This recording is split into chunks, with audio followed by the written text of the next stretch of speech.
오늘 말씀 시편 1편 1절에서 6절 읽겠습니다. 시편 1편 1절에서 6절 오늘 말씀 한 절씩 교독합니다. 복 있는 사람은 악인의 꾀를 따르지 아니하며 죄인의 길에 서지 아니하며 오만한 자의 자리에 앉지 아니하며 오로지 주님의 율법을 즐거워하며 밤낮으로 율법을 묵상하는 사람이다. 그는 시냇가에 심은 나무가 철 따라 열매를 맺으며 그 잎이 시들지 아니함 같으니 하는 일마다 잘 될 것이다. 그러나 악인은 그렇지 않으니 한낮 바람에 흩날리는 쭉정이와 같다. 그러므로 악인은 심판받을 때에 몸을 가누지 못하며 죄인은 의인의 모임에 참여하지 못한다. 그렇다. 의인의 길은 주님께서 인정하시지만 악인의 길은 망할 것이다. 아멘. 오늘 성독 강의 세 번째 시간인데 역사서 강해를 지난번에 했고요. 근데 역사서 앞부분을 했는데 그 타이밍을 놓쳤어요. 여러분 벌써 욥기를 읽고 계시죠, 그죠? 이 진도대로 지금 읽고 계시는 분들도 있고 이미 다른 통독을 시작해서 아마 우리가 지금 읽는 이 진도와는 별개로 읽는 분들도 계실 거예요. 우리 아마 함께 읽는 분들은 전부 다 그게 모니터가 되거든요. 그래서 교구장님들이 여러분의 진도를 보고 아마 전화하신 분 있을 겁니다. 그렇게 하기로 했고, 그래서 읽다가 중단된 거 그거 보여요. 오늘 읽었는지 안 읽었는지, 며칠째 안 읽고 있는지, 지금 읽다가 한 달째 지금 중단이 됐는지, 한 일주일쯤 되면 교구장님들이 전화해서 컨택도 하고 그 김에 통화도 하고 소통도 하고 그렇게 하라고 해서 아마 전화 받으신 분들도 계실 텐데, 여러분 이렇게 함께 읽을 때 읽어야 읽을 수 있습니다. 그렇지 않으면 따로 떼서 읽기가 쉽지 않아요. 성경 통독이라는 게 그리 쉬운 일이 아닙니다. 아마 제가 보기에는 한 절반 정도는 이미 시작했다가 그냥 정체되어 있는 분들 아닐까 싶은데, 여러분 다시 시작하십시오. 아직 6개월이나 남았어요. 다시. 지금 이제 우리가 욥기를 읽고 있지만 지난번 역사서 때 하지 못했던 뒷부분의 이야기, 이걸 조금 할 텐데, 그냥 그 중에 한 가지 주제, 뭐냐면 여러분 다 읽을 때 성경을 이번 통독이 아니어도 그동안 여러 번 읽으셨을 테니까 역사서에 굉장히 오버랩되는 두 책이 있죠.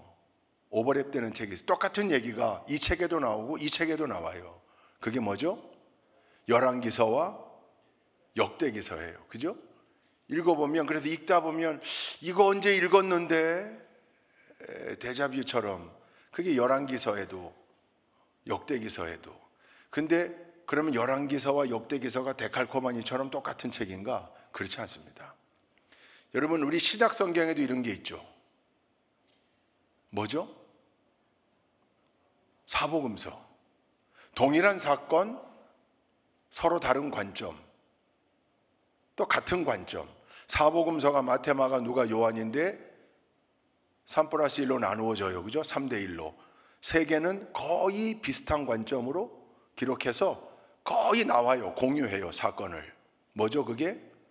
마태, 마가, 누가. 그래서 요 세 복음서를 묶어서 무슨 복음서? 공관 복음서. 관점을 공유했다 그 말이에요. 공관 복음서. 하나 독특한 복음서가 요한 복음서예요. 그러나 예수님의 생애, 특별히 예수님의 공생애, 예수님의 가르침, 그걸 기록하고 집중하는 건 같은 건데 서로 다른 관점으로 더 중요하다고 하는 것들을 기록한 거죠. 비슷해요.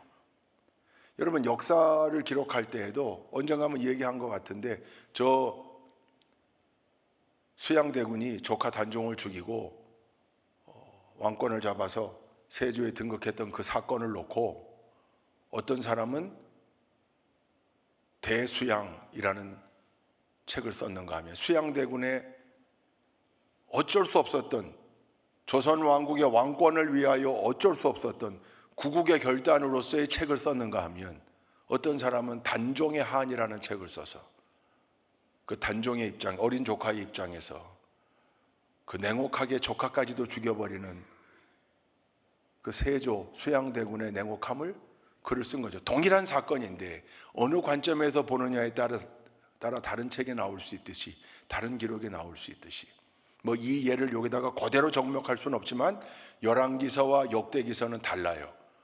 같은 역사서지만 달라요. 어떻게 다른가? 첫째, 어떤 관점으로 썼는가? 다른 관점이라고 그랬잖아요. 열왕기서는 핵심 주제가 우리가 어쩌다가 이 지경이 되었는가가 동기예요. 쓴 동기가. 왕들의 이야기를 쭉, 여러분 열왕기서가 누구로부터 시작해요? 어느 왕? 솔로몬 왕부터 시작하잖아요. 쭉 기록해 나가요. 남왕국 유다뿐만 아니라 북왕국 이스라엘 같이 다 섞여서 나와요. 그리고 두 왕국이 멸망하기까지 기록을 다 했어요. 여러분 북왕국 이스라엘 왕이 몇 명이었어요? 19명이었어요. 19명. 이거 외워두세요. 숫자 19만 외우면 돼요. 남유다도 19명인데 플러스 1 여왕이 하나 있었어요. 이세벨 아합의 딸 아달랴. 그래서 20명이 된 거예요. 그러니까 북이스라엘은 19명, 남유다는 20명. 그 왕들 이야기를 쭉 썼어요. 근데 언제 썼는가? 요거를 보면 이 책의 이유가 나와요. 포로로 다 멸망하고 포로로 잡혀간 직후에 썼어요. 포로기 때. 그러니까 주제가 뭐예요? 우리가 어쩌다 이 지경이 됐는가? 우리가 어쩌다가 이 지경이, 우리 민족이 어쩌다가 이 지경이. 그러니까 거기에 왕들의 잘못도 다 기록되어 있는 거예요. 결국은 하나님 말씀을 잊어버린 지도자들 때문에 이 지경이 돼서 이상한 짓 하는 지도자들, 그들 때문에 이 지경이 돼가지고 하나님의 택함 받은 우리 백성이 이렇게 나라를 잃고 포로로 끌려와 있으니 그거 다 기록하고 뭐로 삼으라고요? 반면 교사로 삼으라고. 그러니까 결국 그걸 다 기록한 건 성찰, 반성. 다시는 이런 일이 되풀이되면 안 되겠다. 그게 열왕기서예요. 역대기서는요. 열왕기서는 솔로몬 왕부터 시작한다고 그랬잖아요. 역대기서는요. 1장에 족보가 등장해요. 근데 누구의 족보? 누구로부터 시작되는? 아담부터 등장해요. 그리고 역대기서에는 남유다 왕국의 왕들의 이야기만 나와요. 북이스라엘은 안 나와요. 남유다 왕국의 이야기만. 열왕기서의 주제가 우리가 어쩌다 이 지경이 되었는가? 징계의 이유가 뭔가? 우리가 이렇게 심판받은 이유가 뭔가가 주제라면 역대기는, 그러니까 열왕기서는 자성, 회개, 성찰이라면 역대기서는 이게 언제 쓰여졌냐면 열왕기서는 언제 쓰여졌다고요? 포로기 직후 끌려가서. 역대기서는 귀환해서 돌아와서. 그러니까 주제가 뭐냐면 그럼에도 하나님의 은혜, 하나님이 다시 회복시키셨다 이렇게. 그러면 하나님의 은혜는 계속 흘러갈 거다. 그래서 역대기서의 주제는 믿음의 고향이에요. 고향. 여러분 북왕국 이스라엘 왕이 몇 명이었다고요? 제가 지금 5분 전에 말씀드렸어요. 이거 잊어버리면 안 돼요. 몇 명이었다고요? 19명. 근데 왕조는 9개 왕조나 돼요. 계속 쿠데타. 하나님이 원치 않는 일이었잖아요. 남북이 갈라지는 게. 근데 남유다 왕국은 20명의 왕이 있었는데 한 왕조, 다윗 왕조. 그래서 그 남유다 왕국의 이야기를 써가면서 그 유다 지파를 통한 하나님의 뜻이 이루어지는 것, 이 관점에서 쓴 거예요. 그러다 보니까 역대기의 기록은 고향, 잘할 수 있어. 하나님의 은혜 계속될 거야.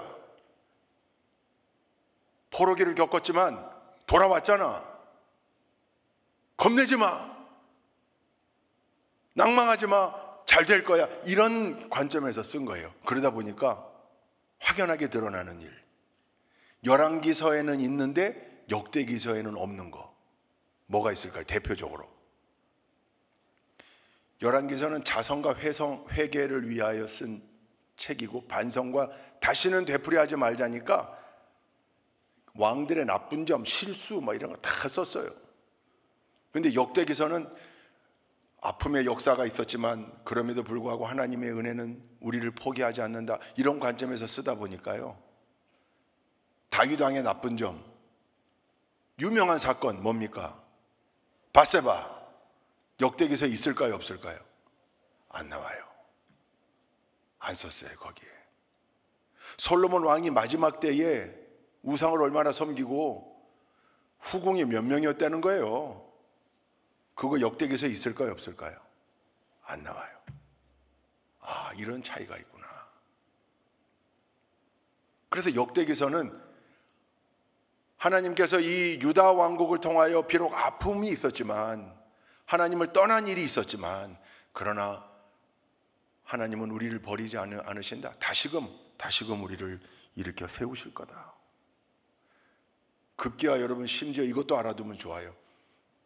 여러분 19명, 20명이었으니까 토탈 39명 중에 똑똑한 왕이 불과 몇 명 안 돼요. 제대로 된 왕이. 나머지는 다 어리석은 왕들이. 그 중에 북이스라엘의 으뜸 가는 어리석은 왕, 그러면 누구 꼽을 수 있을까요? 아합. 그죠? 그래서 아합에 대한, 아합과 이세벨의 얘기가 길게 열왕기서에 기록이 되어 있어요. 이랬던 놈도 있었다, 그 쓴 거예요. 우리 민족의 왕 가운데, 리더 가운데 이랬던 놈도 있었다. 이거 쓰게 한 거예요. 하나님이 쓰게 하신 거죠. 남유다 왕 중에 제일 악했던 왕, 악한 왕, 므낫세입니다. 므낫세. 뭐 사실 다 어리석은 왕들이 많아서 경중을 따지기가 어렵죠. 그 중에서도 열왕기서를 보면 므낫세가 악한 왕 중에 악한 왕이에요. 근데 역대기서에는 므낫세에 대한 기록이 이렇게 나와요. 역대하 33장 11절에서 13절. 네, 함께 읽습니다. 시작. 아시리아 왕이 군대 지휘관들을 시켜 유다를 치게 하시니 그들이 므낫세를 사로잡아 수살로 묶어 바벨론으로 끌어갔다. 므낫세는 고통을 당하며 주 하나님께 간구하였다. 그는 조상의 하나님 앞에서 아주 겸손해졌다. 그가 주님께 기도하니 주님께서 그 기도를 받으시고 그 간구하는 것을 들어주셔서 그를 예루살렘으로 돌아오게 하시고 다시 왕이 되어 다스리게 하셨다. 그제서야 므낫세는 주님만이 하나님이시라는 것을 깨달았다. 을 깨달았다. 이건 이제 미리 준비를 안 했기 때문에 어쩔 수 없어요. 이렇게 나올 수밖에 없어요. 여러분, 이게 뭘 뜻하는 거예요? 참 은혜로운 스토리죠. 그러니까 우리가 열왕기서도 읽어야 되고 역대기서도 읽어야 되는 거예요. 열왕기서는 그런 관점으로 쓰다 보니까 신랄하게 정치적 역사를 썼다면, 역대기서는 종교적 역사를 쓴 겁니다. 그리고 그 가운데 악한 왕일지라도 므낫세가 은혜의 스토리죠. 굉장히 악한 일을 많이 했지만 마지막 순간에 그가 하나님의 존재, 이런 분이구나를 깨달았다는 거예요. 여러분, 이런 사전 지식을 가지고 열왕기서와 역대기서를 읽으면 훨씬 더 이해가 돼요. 그래서 이게 이렇게 나오는구나. 또 열왕기서에는 그 사이사이 엘리야의 이야기, 엘리사의 이야기가 나올 수밖에 없어요. 하나님께서 보내신, 세우신 예언자들이 이 암흑의 역사 가운데 왕들을 꾸짖는 역할, 정신 차리게 하는 역할도 계속했다. 그게 하나님의 역할인 거죠. 하나님을 대신하여. 그럼에도 불구하고 이스라엘 민족이 아픔의 역사를 겪었다. 그걸 포로기에, 또 포로 귀한 시기에, 정확히 말하면 2차 포로 귀한 직후에 썼다고 학자들이 얘기해요. 돌아와서 이걸 기록해야 된다. 스룹바벨이 1차를 끌고 왔고 2차는 에스라가 끌고 왔을 때 신앙 부흥을 일으키잖아요. 그때 함께 이걸 기록할 필요가 있다. 하나님은 지금도 우리와 계속 함께 하신다. 할렐루야. 하나님은 그 어떤 사람도 끝까지 포기하지 아니하신다. 돌아오기를 원하신다. 회개하기를 원하신다. 여러분, 그 하나님께로 늘 나와 엎드릴 수 있는 우리 모두가 되기를 주님의 이름으로 축원드립니다. 이제 욥기, 시편, 잠언, 전도서, 아가서까지 시가서를 여러분 초입에 지금 읽고 있습니다. 욥기가 끝나면 시편, 그 다음 잠언, 전도서, 아가서로 가는데, 이 시가서의 핵심이 시편이고, 시편의 핵심은 시편 1편이고, 시편 1편은 시편 5권 중에 1권의 시작이기도 하지만 시편 전체의 시작이면서 중심이고, 그 뒤로 나오는 전부 시가서와 예언서를 다 묶은 성문서의 핵심이 시편 1편입니다. 그래서 오늘 시편 1편의 말씀을 읽은 겁니다. 아주 중요한 말씀인데, 여러분 시편이 5권으로 나눠져 있거든요. 5권. 이 5권은 좀 머릿속에 넣어둘 필요가 있어요. 5권. 그 가운데 숫자가 41, 72, 89, 106, 150. 여기 뭐냐면 5권의 마지막 편들이에요. 마지막 편들. 이걸 여러분 좀 외울 필요가 있어요. 41, 72, 89, 106, 150. 각 권의 마지막 편, 각 권의 마지막 편은 전부 아멘 할렐루야 하나님을 찬송할지로다 이렇게 끝나요. 근데 여러분 5권이라고 하는 거에 5라는 숫자, 우리가 성경을 지금 분류할 때 5라는 숫자와 10이라는 숫자를 꼭 기억해야 된다. 구약에서 5, 12, 5, 5, 12 이렇게 되어 있잖아요. 그죠? 이게 무슨 말인지 아시죠? 5, 12, 5, 5, 12. 그냥 한번 따라해 봅시다. 5, 12, 5, 5, 12. 구약 성경이 5권으로 분류되니까 모세오경, 율법서, 역사서, 시가서, 대예언서, 소예언서 이렇게 나눠지니까 이 순서대로예요. 순서대로. 숫자는 5, 12밖에 없어요. 근데 5를 할 때 가장 강렬하게 여러분 기억해야 될 게 토라, 율법서, 즉 모세오경이에요. 그게 뭐죠? 창세기, 출애굽기, 레위기, 민수기, 신명기. 묘하게요, 시편 5권이요 1권, 아까 41이라고 그랬죠? 1장부터 1편부터 41편까지가 1권. 마지막 숫자만 외우면 시작은 알 수 있잖아요. 1권 끝이 41이니까 2권 시작은 42에서 72. 이렇게 1권, 2권, 3권, 4권, 5권이 기가 막히게 1권은 창세기, 2권은 출애굽기, 3권은 레위기, 4권은 민수기, 5권은 신명기. 이것과 관계가 있어요. 왜? 1권 창조주 하나님 그리고 사람인 주 내용이에요. 2권 출애굽기 구원, 이스라엘과 구원, 그게 주 내용이에요. 3이 시편의 내용이에요. 3권 레위기가 성막과 제사, 4권 민수기는 광야의 삶, 5권 신명기는 율법과 말씀. 여러분 시편의 말씀장이 몇 편이에요? 109편이잖아요. 119편이잖아요. 제일 긴 시편. 그게 말씀장이 5권에 위치한 이유가 있는 거죠. 그게 그래서 모세오경이 각 시편의 권들마다 연결이 되고 주요 내용으로 등장하는, 이 관점을 가지고 시편 읽을 때 이제 읽어보세요. 이게 훨씬 시편을 읽으면서도 지루하지 않고, 뭐 시편과 잠언, 전도서 다 그 한 절 한 절이 정말 주옥 같은 표현들인데, 그럼에도 이 이해를 가지고 이걸 읽게 되면 훨씬 더 가까워질 수 있습니다. 뿐만 아니라 아까 말씀 나눴듯이 시편은 말씀으로 구성되어 있지만 말씀이기도 하고 기도기도 하고 찬양의 가사기도 하고 고백이기도 하고 하나님을 향한 인간의 실망, 항변도 담겨져 있고, 심지어는 원수를 멸해달라고 하는 리얼한 우리의 마음도 거기에 담겨져 있어요. 그래서 읽어나가다 보면 탁 동화되어지는 시편 구절이 너무 많아요. 올 가을에 시편 필사를 한번 해보려고 그래요. 시편 필사를 한번, 아마 도전하신 분들 많을 거예요. 읽는 것과 쓰는 건 또 다르죠. 쓰려면 몇 번 읽어야 되거든요. 근데 시편은 그럴 만한 가치가 있는 책이에요. 근데 그 가운데 가장 핵심이 되는 게 지금 우리가 읽은 1편이라고요. 1편. 시편 1편. 우리 이제 개역 개정으로 많이 외웠기 때문에 복 있는 사람은, 그렇게 시작해요. 복 있는 사람은. 여러분 이게 시편 전체 주제이기도 하고 성경의 주제예요. 여기서 말하는 이 복에 해당하는 히브리어가 2개가 있거든요. 보편적인 축복은 바라크입니다. 바라크. 이건 아무 조건 없이 하나님 무조건 부어주시는 놀라운 은혜예요. 보편적 하나님의 축복이에요. 근데 2번째 단어가 있는데 그게 뭐냐면 아쉬레입니다. 아쉬레. 히브리어니까 뭐 다 외워둘 필요 없어요. 그러나 이게 좀 구별되는구나. 단어를 우리가 주로 성경의 단어를 가지고 이렇게 구별되는 이야기를 많이 하죠. 여기에 나오는 이 시편에 나오는 복은, 단어는 아쉬레입니다. 아쉬레. 이건 행복이에요. 그러니까 바라크는 blessing이라고 할 수 있고 아쉬레는 happiness입니다. 행복. 그러니까 시편은 아쉬레는 뭐냐면 조건적 복입니다. 조건을 충족하면 그걸 누릴 수 있고 그 조건을 충족하지 않으면 못 누리는 거예요. 시편 기자들이 쓴 축복은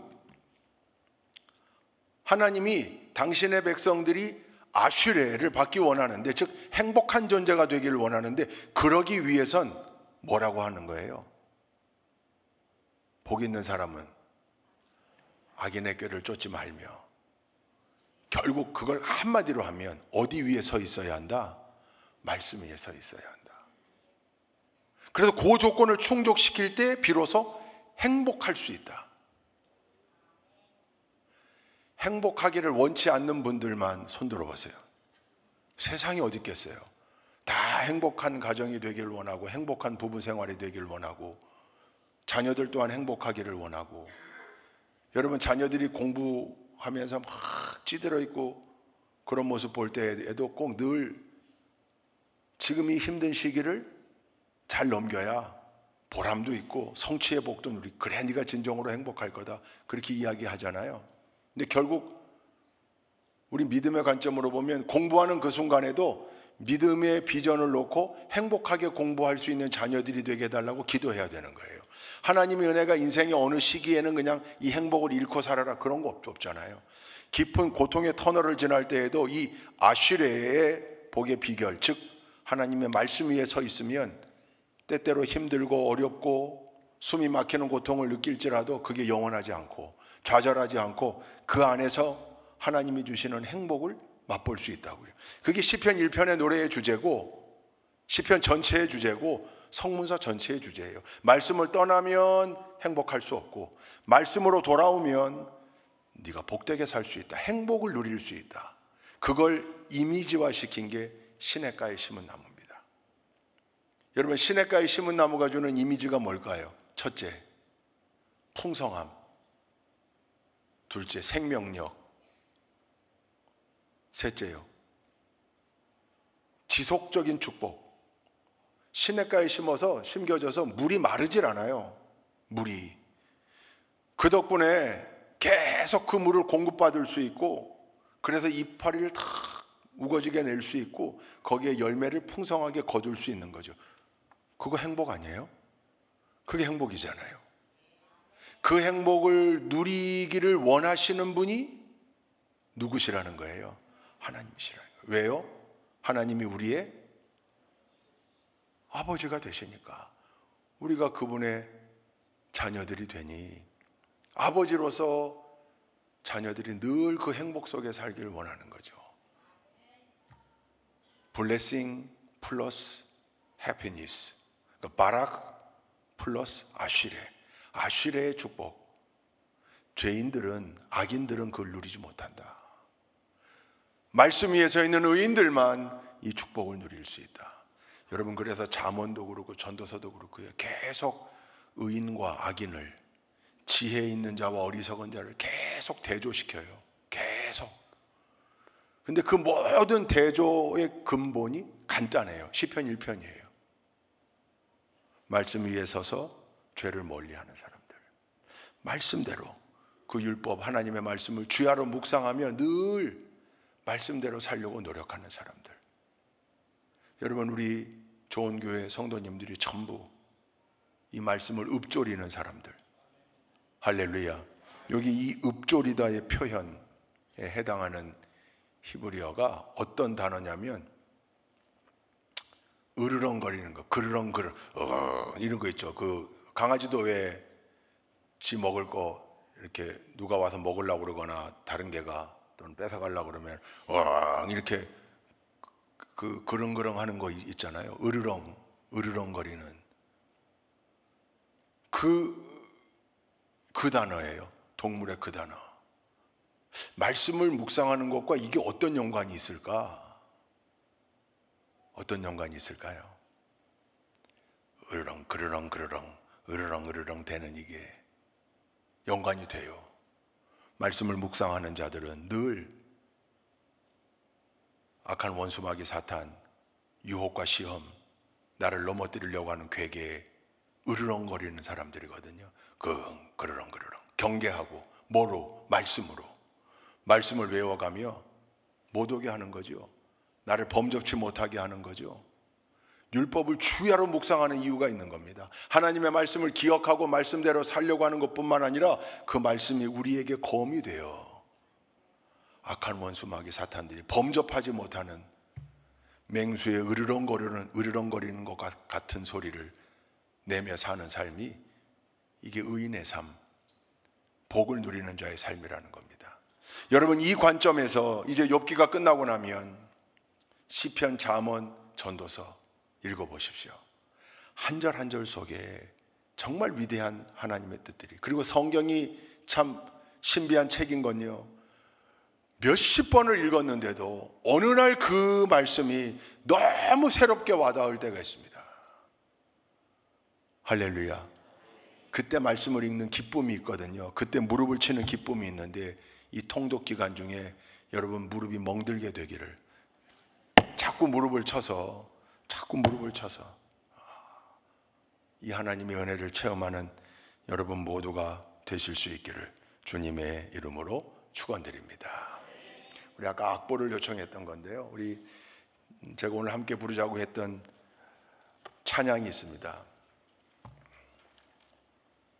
우리 지난번 금요 찬양 집회 때 함께 불렀었는데, 하나님을 만나면 끝난 것이다. 이 찬양의 제목이 너무 직관적이죠, 그죠? 하나님 외에 사실 다른 것 없다. 하나님이 함께 하시면 그걸로 끝. 그 하나님께 다 맡겨드리고, 그 하나님이 이끄시는 대로. 그러니까 말씀 위에 서 있는 사람들은 늘 그 약속을 상기하는 사람들이고, 하나님 인도하심을 믿고 하나님께 내어 맡기는 사람들. 하나님께 내어 맡길 때 우리에게 진정한 평안이 있을 줄로 믿습니다. 어떤 어려움 가운데에도 세상 바라보지 말고, 사람들 얘기에 실망하지 말고, 오직 하늘을 향하여 귀를 열어놓고 내 입을 여는, 그래서 하나님을 향하여 부르짖고 귀를 열고 하나님의 위로의 음성, 주시는 능력의 음성을 들을 수 있는 우리 모두가 되기를 주님의 이름으로 축원드립니다. 아멘. 예수의 이름은 세상의 소망이요, 예수의 이름은 천국의 기쁨일세. 말씀을 붙잡아라. 절대 포기하지 마라. 하나님을 만나면 끝난 것이다. 하나님을 믿으면 끝난 것이다. 이 찬양의 가사가 우리 모두에게 든든한 삶의 지표가 되게 하시고, 언제나 말씀의 반석, 믿음의 반석 위에 굳게 서서 이 말씀의 검으로 영적 전투에서 언제나 승리하며 사는 우리 좋은 교회의 모든 동역자들 될 수 있도록 인도하여 주옵소서. 성도들이 함께 힘을 모아 기도하는 중보 기도의 대상들이 있습니다. 하나님, 저들을 긍휼히 여겨주시고 저들과 함께하여 주시고, 저들이 언제나 말씀으로 다시금 기운을 내며 힘을 얻고 위로받게 하옵시고, 언제나 하나님 바라보는 가운데 위대한 승리의 체험들을 할 수 있도록 인도하여 주옵소서. 아슈레의 은혜, 행복의 은혜를 늘 누리며 살기를 소원합니다. 하나님, 우리와 함께하여 주옵소서. 40주년 감사 예배와 기념음악회가 이제 불과 열흘 앞으로 다가와 있습니다. 마지막까지 최선을 다하여 준비하게 하시고, 정성껏 준비하게 하시고, 오직 하나님께 영광 올려드리는, 그리고 함께한 모든 이들이 하나님 주시는 귀한 은혜를, 또 기쁨을 나눌 수 있는 복된 자리가 되도록 인도하여 주옵소서.